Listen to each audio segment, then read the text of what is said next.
सर्वेभ्यः छात्रेभ्यः नमो नमः। सभी छात्रों को मेरा नमस्कार।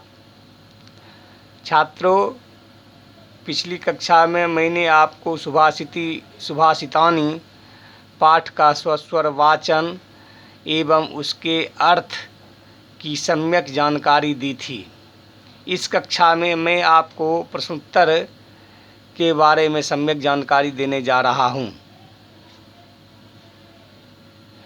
प्रश्न संख्या 1 है, सर्वान श्लोकान स्वस्वरम गायत।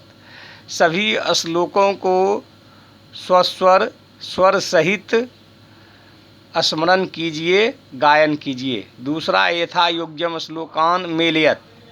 यथा योग्य श्लोकों का मेलन कीजिए। धन धान्य प्रयोगेषु विद्यायाः संग्रहेषु च विस्मयो नो हि कर्तव्य बहुरत्ना वसुंधरा। सत्येन धार्यते पृथ्वी सत्येन तप्ते रवि। सद्भिर्विवादं मैत्रीं च न सद्भिः किंचिदाचरित। आहारे व्यवहारे च त्यक्तलज्जः सुखी भवेत्। प्रश्न संख्या 2 एक पदेन उत्तरत्। प्रश्नम पृथिव्यां कति रत्नानि? उत्तरम 3। प्रश्नम मूढ़ैः कुत्र रत्न संज्ञा विधीयते? उत्तरम पाषाण खंडेषु। प्रश्नम पृथ्वी केन धार्यते? उत्तरम सत्येन। कैः संगतिं कुर्वीत? उत्तरम षद्भिः। प्रश्नम लोके वशीकृति का? उत्तरम क्षमा। रेखांकित पदानि अधिकृत प्रश्न निर्माणम कुरुत। प्रश्न 4 रेखांकित पदों के आधार पे प्रश्न निर्माण कीजिए। सत्येन वाति वायुः? उत्तरम केन। सद्भिः एव सहासीत। सद्भिः के स्थान पर उत्तरम कैः। वसुंधरा बहुरत्ना भवति। वसुंधरा के स्थान पर उत्तर का। विद्यायाः संग्रहेषु त्यक्तलज्जा सुखी भवेत्। विद्यायाः के स्थान पर उत्तर होगा कस्याः। सद्भिः मैत्रीं कुर्वीत। मैत्रीं के स्थान पर उत्तर होगा किम। अब प्रश्न संख्या 5 प्रश्नानाम उत्तराणि लिखत। नीचे लिखे गए प्रश्नों के उत्तर पूर्ण वाक्य में दीजिए। प्रश्नम कुत्र विस्मयः नो कर्तव्यः? दाने उत्तरम दाने तपसि शौर्ये विज्ञाने विनये नये च विस्मयः नो कर्तव्यः। प्रश्नम पृथिव्यां त्रीणि रत्नानि कानि? उत्तरम पृथिव्यां त्रीणि रत्नानि जलम अन्नम सुभाषितानि सन्ति।